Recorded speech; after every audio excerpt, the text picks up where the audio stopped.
火车的旅程。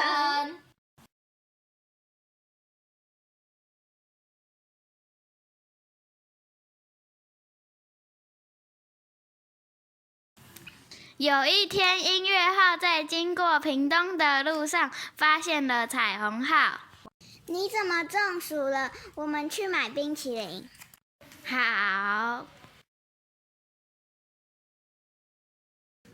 这个冰淇淋好好吃。耶！我们待会去玩。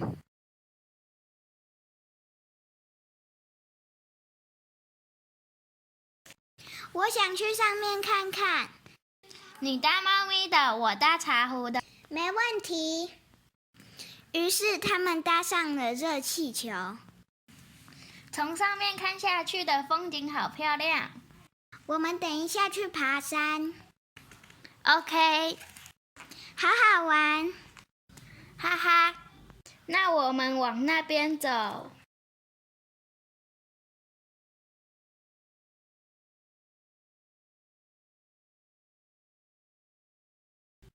山上的风景好美哦。对啊。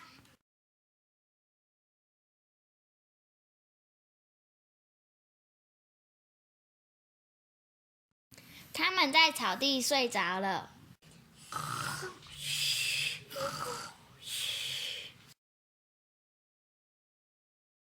他们起床了。现在我们要去哪里？我们可以去泡温泉啊。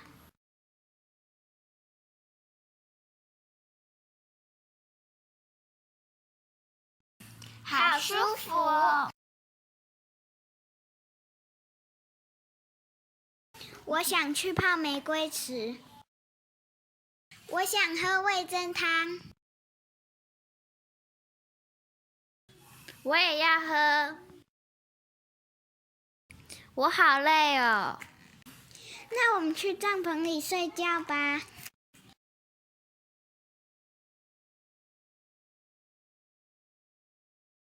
去看日出吧。好啊。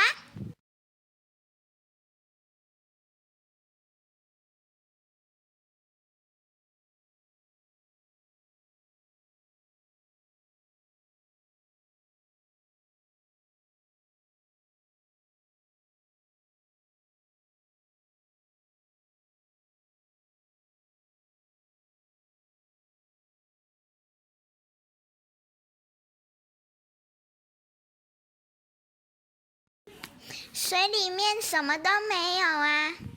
那里有一只什么？有一只金鱼。好大哦！火车的旅程就这样结束了。从此，他们两个变成最好的朋友。